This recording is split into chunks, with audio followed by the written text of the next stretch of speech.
तो अभी तक हमने बात की कैसे विक्रमादित्य ने 16 वर्ष बाद अपने पिता का प्रतिशोध लिया, कैसे उज्जैनी पर दोबारा अधिकार प्राप्त किया और कैसे उषावदात्त का शीश उसी द्वार पर लटकाया गया जहां पर उसने विक्रमादित्य के पिता गंधर्वसेन का शीश लटकाया था। अब इस वीडियो में हम बात करेंगे कि कैसे भारतवर्ष में जो छोटे छोटे राज्य थे, छोटे छोटे राष्ट्र थे, ये भारतवर्ष बटा हुआ था, कैसे इस बटे हुए राष्ट्र को एक अखंड आर्यावर्त बनाया सम्राट विक्रमादित्य ने, कैसे इस भारत को शकों से मुक्त किया सम्राट विक्रमादित्य ने। तो वीडियो बहुत ही अद्भुत होने वाली है, वीडियो एंड तक जरूर देखें, अच्छी लगे तो लाइक करें, इसको शेयर जरूर करें।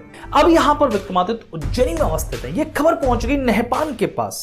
नहपान को पता चली नहपान शक राजा है, इसके 4 क्षत्रप थे, एक उज्जैनी में, एक सूरसेन देश में जो सूरसेन की राजधानी मथुरा थी, और एक आज की जिसको हम अफगानिस्तान कहते हैं वहां पर, एक गांधार देश में, और ये उनके केंद्र में था। तो एक बड़े बड़े भूभाग पर इसका शासन था। जब इसने खबर मिली कि उज्जैन पर यहां अधिकार विक्रमादित्य का हो गया है तो बस क्रोध में पागल हो गया।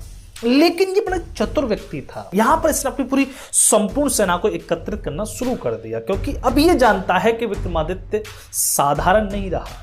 अब ये जैसे उषावदात्त ने आनन फानन में आक्रमण कर दिया, ये ऐसा नहीं, इसने पूरी तैयारी वहां पर की नहीं, अपनी पूरी सेना को एकत्रित की ना। यहां विक्रमादित्य भी अपनी पूरी तैयारी में लग चुके हैं। विक्रमादित्य अपनी यहां पूरी सेना को एकत्रित कर रहे हैं। विक्रमादित्य ने भी यहां अपने दूत दौड़ाए सभी राज्यों में, और सभी राजाओं को संदेश स्पष्ट था, या तो शकों की गुलामी स्वीकार करो या स्वाभिमान के साथ जीना स्वीकार करो। स्वाभिमान की इस लड़ाई में, स्वतंत्रता की इस लड़ाई में हमारा साथ दो। तब यहां पर बहुत सारे राजा समझ चुके थे कि एक अवसर है, विक्रमादित्य का साथ देंगे तो शायद शकों से मुक्ति मिल सकती है। तब यहां पर बहुत सारे कुरु, पांचाल, मगध, कौशल ये राज्य अपनी सेना भेजते हैं। यहां पर विदर्भ, कोंकण ये अपनी सेना भेजते हैं। तो यहां विक्रमादित्य के पास 80,000 की सेना एक तरीके से एकत्रित हो जाती है। लेकिन वहां पर नहपान की सेना दोगुनी है, 1.5 लाख की सेना है नहपान की, तो लड़ तो नहीं सकते। वहां नहपान अपनी सेना को लेकर तत्पर होता है उज्जैनी पर आक्रमण करने के। अब विक्रमादित्य के पास कोई और विकल्प नहीं है, क्योंकि इतनी बड़ी सेना के साथ युद्ध नहीं किया जा सकता। भले ही घटखर के कितने भी अद्भुत अस्त्र शस्त्र हों, लेकिन दुगनी सेना से नहीं लड़ सकते। तब यहां पर विक्रमादित्य ने अपनी चतुराई का परिचय दिया। यहां पर विक्रमादित्य ने अपनी सेना को 2 भागों में विभक्त किया। जो कोंकण पट्टी थी उस पर शक राजा का अधिकार था। मैं आपको बता दूं कोंकण पट्टी कौन सी है। जो अगर पश्चिमी भाग देखोगे इस भारतवर्ष का, तो उसकी जो कोंकण पट्टी पूरा आप नीचे तक जाओगे तो ये कोंकण पट्टी कहलाती थी। कोंकणस्थ ब्राह्मण जो होते थे वो बड़े प्रसिद्ध थे पूरे भारतवर्ष में, उनकी बुद्धि बड़ी तेज होती थी। तो ये कोंकण पट्टी का जो उपयोग होता था वो होता था बाहर के जो और देश थे उनके साथ व्यापार में। यहां पर अधिकार था शक राजा का। अब यहां पर विक्रमादित्य ने योजना बनाई कि सेना को 2 भागों में विभक्त किया। एक सेना यहां कोंकण के राजा तोरणदास के साथ मिलकर कोंकण पट्टी पर आक्रमण करेगी, जैसे छत्रपति शिवाजी महाराज ने सूरत पर आक्रमण किया था, क्योंकि औरंगजेब का अधिकार था सूरत पर, सबसे बड़ी मंडी थी उस समय के भारतवर्ष की। तो यहां पर जैसे छत्रपति शिवाजी, आपने वो वीडियो देखी होगी छत्रपति शिवाजी महाराज सीरीज में, अगर नहीं देखी तो आप जरूर देखें। तो वहां जैसे सूरत पर उन्होंने अधिकार किया और वहां की सारी संपदाओं को विजय किया, वैसे यहां पर विक्रमादित्य ने कोंकण पट्टी पर आक्रमण करवाया। तो चंद्रकेतु को एक सेना देकर कोंकण पट्टी भेजा और स्वयं एक सेना को लेकर यहां सूरसेन देश पर चढ़ाई करते हैं, मथुरा पर चढ़ाई करते हैं। तो चंद्रकेतु यहां घुस गए कोंकण पट्टी में, पूरी वहां की जो भी मंडियां थी शकों की, सारी मंडियों को ध्वस्त करते हुए कोंकण पट्टी को रौंद दिया चंद्रकेतु ने। अब यहां पर नहपान के लिए कोंकण पट्टी ज्यादा महत्वपूर्ण है, क्योंकि इस युद्ध का जो परिणाम होगा बाद में देखा जाएगा। लेकिन वहां पर सारा व्यापार, सारा धन लूटा जा रहा है, मतलब राष्ट्र की जो रीढ़ की हड्डी है वही टूट जाएगी, तो फिर किससे युद्ध करेगा। तो यहां पर नहपान ने अपनी ज्यादातर सेना कोंकण पट्टी के सहयोग में लगा दी। लेकिन चंद्रकेतु को सारे निर्देश थे कि लड़ना थोड़ी था। चंद्रकेतु यहां कोंकण पट्टी को विजय करके फिर पीछे हट जाते हैं। तो यहां पर एक खेल चल रहा है, इसलिए नहपान अब सीधा आक्रमण उज्जैन पर नहीं कर पा रहा। लेकिन तब तक यहां पर दूसरे मार्ग से विक्रमादित्य सूरसेन राज्य पर आक्रमण कर देते हैं, मथुरा पर आक्रमण कर देते हैं। मथुरा का उस समय क्षत्रप था सोडास। ये उस समय भी उज्जैनी में आया था युद्ध करने के लिए, जब विक्रमादित्य के पिता गंधर्वसेन थे। यहां पर 40,000 की सेना मथुरा पर चढ़ाई कर देती है। 30,000 की सेना सोडास के पास है। सोडास भी एक शूरवीर क्षत्रप था, ऐसे तो समर्पण नहीं कर सकता, तो वो भी अपनी सेना को लेकर मथुरा से 10 कोस आगे यमुना के तट पर अपना पड़ाव डालता है। इधर से सम्राट विक्रमादित्य अपनी सेना को लेकर पहुंचते, दोनों सेनाओं को यहाँ यमुना के तट पर पड़ाव डल गए। अब क्या था, रणभेरी बज उठी, हर हर महादेव के उद्घोष के साथ ये उज्जैनी के वीर शकों पर टूट पड़े। बड़ा भयंकर वहां यमुना के तट पर यह द्वंद्व शुरू हुआ। धीरे धीरे धीरे धीरे युद्ध अपनी भयानकता में पहुंचा। यहाँ विक्रमादित्य के साथ उनके सेनापति विक्रम शक्ति भी रणतांडव मचा रहे हैं। एक समय ऐसा है जब विक्रम शक्ति के सामने सोडास पहुंच गया, दोनों में द्वंद्व हुआ, लेकिन अगले क्षण यहाँ विक्रम शक्ति का भाला सोडास की छाती चीर चुका था। एक दिन में ही यहाँ पर विक्रमादित्य ने वो युद्ध जीत लिया और मथुरा पर अधिकार प्राप्त कर लिया। विक्रमादित्य मथुरा में प्रवेश करते हैं, हमारी मथुरा में, हम जिस मथुरा में रहते हैं उसमें विक्रमादित्य आए थे और विक्रमादित्य ने इस मथुरा में बहुत सारे मंदिरों का और यहाँ के किले का भी निर्माण कराया था। जैसे लवनासुर के वध के बाद शत्रुघ्न जी महाराज आए थे, वैसे यहाँ पर विक्रमादित्य मथुरा पर अधिकार करते हैं। मथुरा अब उज्जैनी के अधिकार में आ गई, लेकिन नहपान ने वहां कोंकण पट्टी को बचा लिया। चंद्रकेतु पीछे हट जाते हैं, कोंकण बच गया। अब नहपान समझ चुका है कि विक्रमादित्य न साधारण है और न ही उनकी शक्ति कमजोर है, और जो आर्यवर्त के राजा थे वो भी यहाँ समझ चुके हैं कि विक्रमादित्य ही एक आखिरी आशा है जो शकों से मुक्त करा सकता है इस पूरे भारतवर्ष को। तो यहाँ पर सारे राजा पूरी सहायता दे रहे हैं विक्रमादित्य को, लेकिन एक राष्ट्र था वो था कलिंग। कलिंग से कोई सहायता नहीं आई। कलिंग से जब दूत लौट कर आया कि दूत से पूछा विक्रमादित्य ने कि कलिंग कितनी सेना भेज रहा है हमारी सहायता के लिए, बोले महाराज कलिंग तो एक सैनिक भी नहीं भेजेगा। कलिंग के राजा का उत्तर है कि हम जब शकों से अकेले लड़ सकते हैं, जब शकों की हिम्मत नहीं हुई कि हम पर आक्रमण कर सके, तो हम आपके लिए अपना सैनिक क्यों भेजें व्यर्थ में। तो यहाँ पर कलिंग के राजा ने किनारा कर लिया विक्रमादित्य से। विक्रमादित्य समझ गए कलिंग को बाद में देखेंगे। यहाँ पर विक्रमादित्य अब उज्जैनी में पहुंचे। उज्जैनी में फिर से यहाँ युद्ध की तैयारी होने लगी, क्योंकि युद्ध तो होना है, नहपान से आमने सामने युद्ध होना ही है। लेकिन नहपान भी पूरी तरीके से यहाँ आश्वस्त हो जाना चाहता अपनी जीत के लिए, इसलिए नहपान ने अब यहाँ युद्ध टाल दिया कुछ समय के लिए और अपनी सारे युद्ध की तैयारियों को उसने और तेज कर दिया। अब यहाँ उज्जैनी में विक्रमादित्य अवस्थित है। तभी एक विशेष व्यक्ति का आगमन होता है। काशी से ये व्यक्ति आए थे, इनका नाम था वररुचि। विक्रमादित्य खासियत पूछते हैं कि आप में क्या विशेषता है। वररुचि कहते हैं मैं एक गणितज्ञ हूं। विक्रमादित्य आनंद लेते हैं, पूछते हैं कि गणित का जीवन में क्या प्रयोग है। तब यहाँ पर वररुचि का बड़ा ही सुंदर संवाद होता है। वररुचि बोले महाराज, मनुष्य से मनुष्य की भाषा को समझने के लिए शब्द चाहिए, वाक्य चाहिए, लेकिन इस प्रकृति की भाषा को समझने के लिए गणित चाहिए। प्रकृति गणित में बात करती है, इसलिए मैं कहता हूं ईश्वर जिसने ये सृष्टि बनाई वो महान गणितज्ञ रहा होगा। आप देखिए गणित कहाँ नहीं, एक सभ्यता को विकसित होने के लिए गणित की जरूरत है। कोई भी गणित के बिना अस्तित्व अपना बनाकर नहीं रख सकती। एक राजा के राजमहल से लेकर और गरीब की झोपड़ी तक गणित उपयोग में आता है। जाने अनजाने में एक शिल्पकार अपनी कला में गणित का उपयोग करता है, एक संगीतज्ञ अपने संगीत में गणित का उपयोग करता है, एक धनुषधारी अपना दंड चुनने में, अपना दंड निर्मित करने में गणित का उपयोग करता है। महाराज आपका खजाना गणित पर ही आधारित है, व्यापार सब गणित पर आधारित है। विक्रमादित्य बड़े प्रसन्न हुए, बड़ी आश्चर्यचकित करने वाली बातें थी वररुचि की। और यहाँ पर अंत में वररुचि कहते हैं महाराज मैं यहाँ पर इसलिए आया हूँ कि आपका युद्ध शकों से होने वाला है, नहपान से होने वाला है। मेरा गणित आपकी सेना के वो व्यूह निर्मित कर सकता है जो व्यूह बड़ी सी बड़ी सेना को भी यहाँ पर धूल में मिला दे। मैं ऐसे व्यू निर्मित कर सकता हूँ अपने गणित के सहयोग से। तब यहाँ पर वररुचि को विक्रमादित्य एक विशेष स्थान देते हैं और बाद में यही वररुचि विक्रमादित्य के नवरत्नों में से एक बनते हैं। तो यहाँ पर केवल गणितज्ञ ही नहीं, विक्रमादित्य की सभा में एक से एक रत्न आता जा रहा है और इन सबका प्रयोग किया विक्रमादित्य ने इस भारत पर शासन करने के लिए। अब यहाँ पर विक्रमादित्य अपनी उज्जैनी में अवस्थित हैं, प्रतीक्षा कर रहे हैं कि नहपान उन पर आक्रमण करने आए, क्योंकि उज्जैनी में रहकर सेना का प्रतिरोध करना, सेना का युद्ध करना फायदेमंद है उज्जैनी के लिए, बजाय आक्रमण करने जाना कहीं पर। तो विक्रमादित्य इंतजार में है, प्रतीक्षा में कि नहपान उन पर आक्रमण करने आए, लेकिन नहपान नहीं आ रहा। नहपान यहाँ पर छद्म युद्ध कर रहा है, विद्रोह करवा रहा है, दूसरे सहारे ले रहा है। तब यहाँ पर अंत में खींच गए विक्रमादित्य। विक्रमादित्य ने अपने सभी मंत्री सामंतों की बैठक की और यहाँ पर सभी के साथ मंत्रणा की कैसे शकों से मुक्त किया जाए भारतवर्ष को। तब चंद्रकेतु कहते हैं महाराज आप बस आज्ञा कीजिए, आपकी उज्जैनी की सेना इतनी सशक्त है कि उन्हें सिंधु नदी का पानी पिलाया जा सके। आप आदेश कीजिए सिंधु नदी के पार खदेड़ कर हम शकों को आ जाएंगे। लेकिन शक इतने भी कमजोर नहीं थे। शकों के पास 1.5 लाख की सेना थी। यहां विक्रमादित्य ने भी अपनी सेना इकट्ठी करी, पड़ोसी राज्यों से सेना यहां एकत्रित की नहीं। 1.25 लाख की सेना यहां विक्रमादित्य के पास है। तब अंत में विक्रमादित्य के पास कोई चुनाव नहीं रहता। तब विक्रमादित्य युद्ध की घोषणा करते हैं नहपान पर। यहां उज्जैनी की सेना तत्पर होती है नहपान पर आक्रमण करने के लिए। उज्जैनी से समस्त सेना यहां सुसज्जित होकर निकलती है सौराष्ट्र के लिए।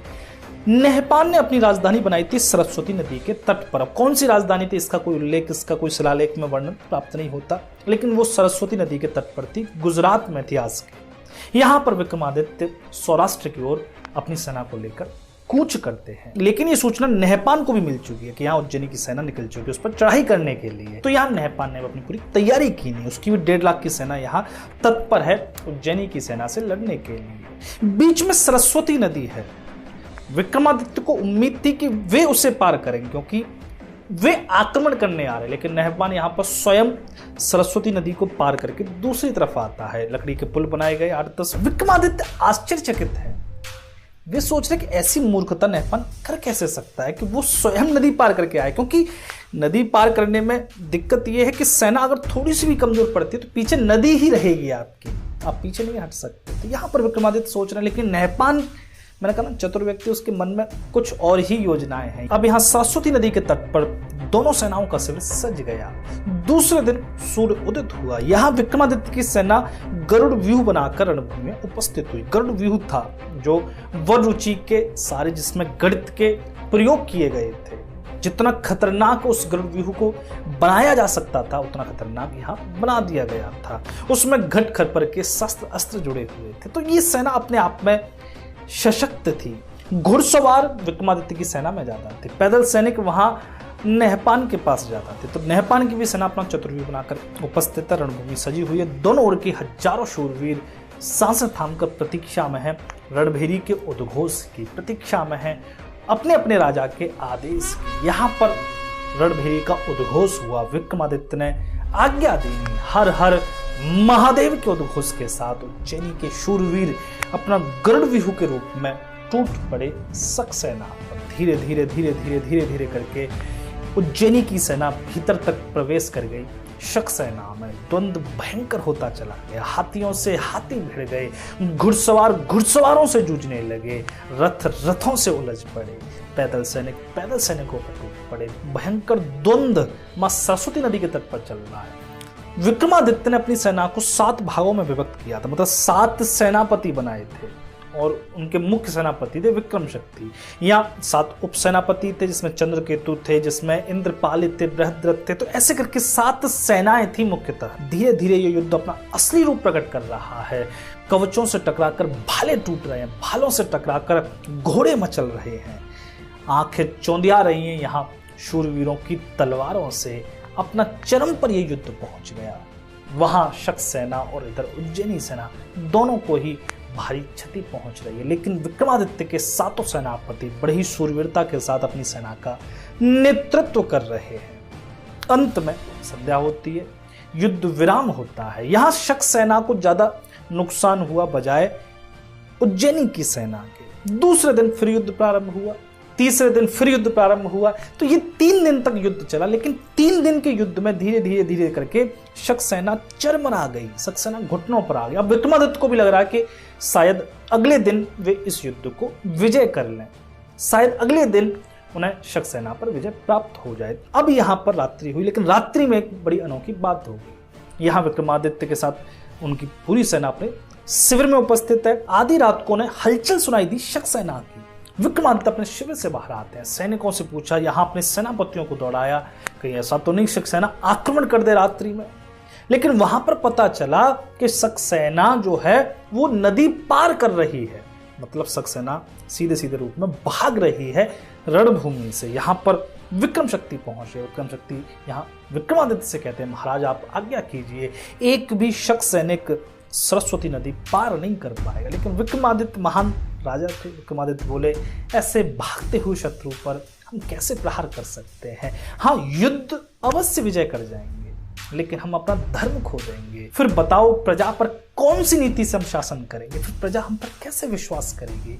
हम इस युद्ध को सामने से लड़ेंगे, धर्म के अनुसार लड़ेंगे। यहां पर सक्सेना पार चली गई सरस्वती नदी के, और जो भी उसने लकड़ी के पुल बनाए थे अपने इधर आने के लिए, उन सभी में आग लगा दी। अंधेरी रात में भी पुल जल रहे हैं। यहां पर विक्रमादित्य समझ गए अब युद्ध और कठिन होने वाला है, क्योंकि अब विक्रमादित्य को सरस्वती नदी पार करनी है, उसके लिए फिर पुल बनाने हैं। अब यहां पर दूसरा दिन हुआ।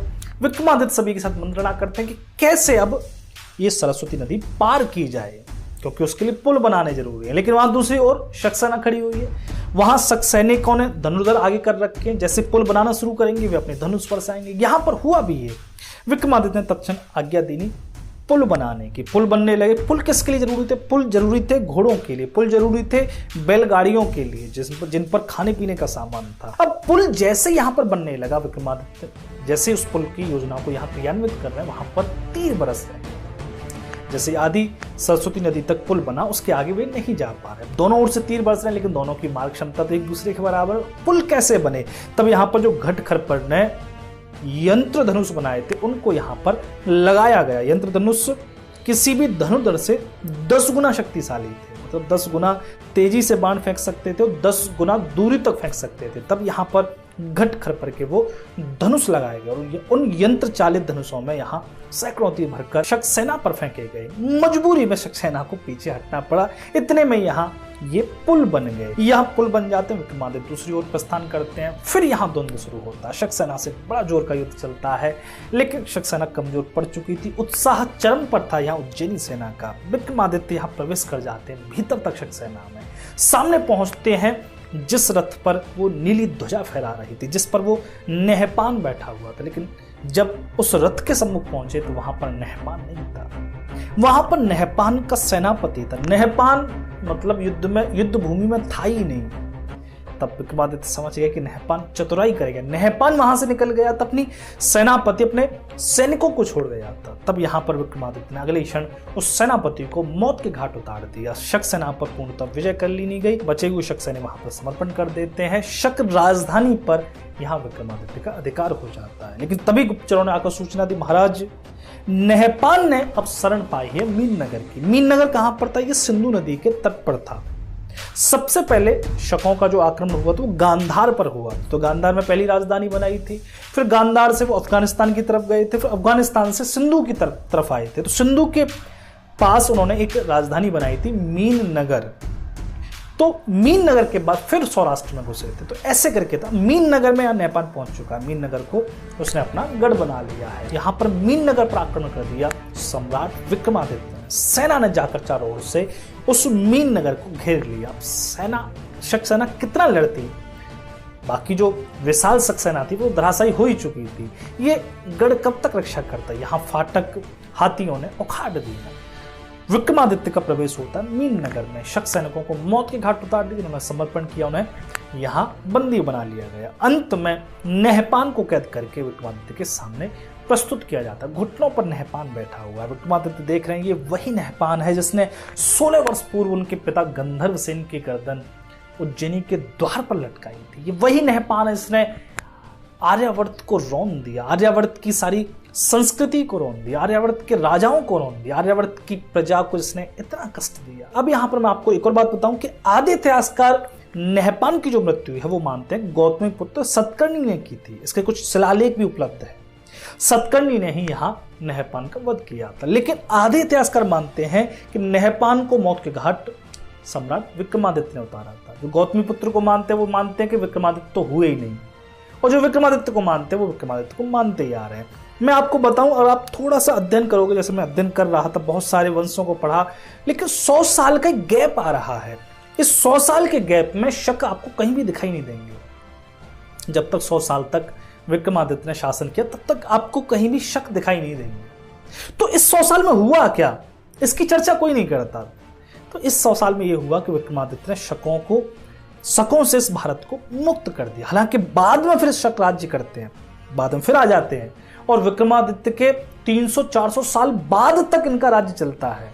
मैं आपको बताऊंगा अंत में, विक्रमादित्य की सीरीज के अंत में, कैसे शक फिर बाद में हावी होते हैं और बाद में फिर 300-400 वर्ष तक यहाँ राज्य भी करते हैं। लेकिन अभी विक्रमादित्य इस भारतवर्ष को शकों से मुक्त कर देते। नहपान की गर्दन काटकर मीरनगर के द्वार पर लटका दी गई। अब यहाँ पर सभी मंत्री सामंत उपस्थित हैं, सेनापति उपस्थित है, महाराज क्या किया जाए। लेकिन अभी यहाँ पर विक्रमादित्य संतुष्ट नहीं थे। विक्रमादित्य चाहते थे कि शकों को हिंदुकुश पर्वत के पार खदेड़ दिया जाए और उसके लिए गांधार पर चढ़ाई करनी पड़ेगी। यहाँ विक्रम शक्ति के साथ सेना गांधार में पहुंचती है। गांधार को भी रौंद दिया जाता है और गांधार में जो छत्रप था नहपान का, उसको भी यहाँ खदेड़ दिया जाता है। गांधार भी अखंड भारत में मिल जाता है। धीरे धीरे करके शकों को पूरे भारतवर्ष से ही समाप्त कर दिया जाता है। लेकिन शक राजाओं को समाप्त किया जाता है, शक प्रजा को नहीं।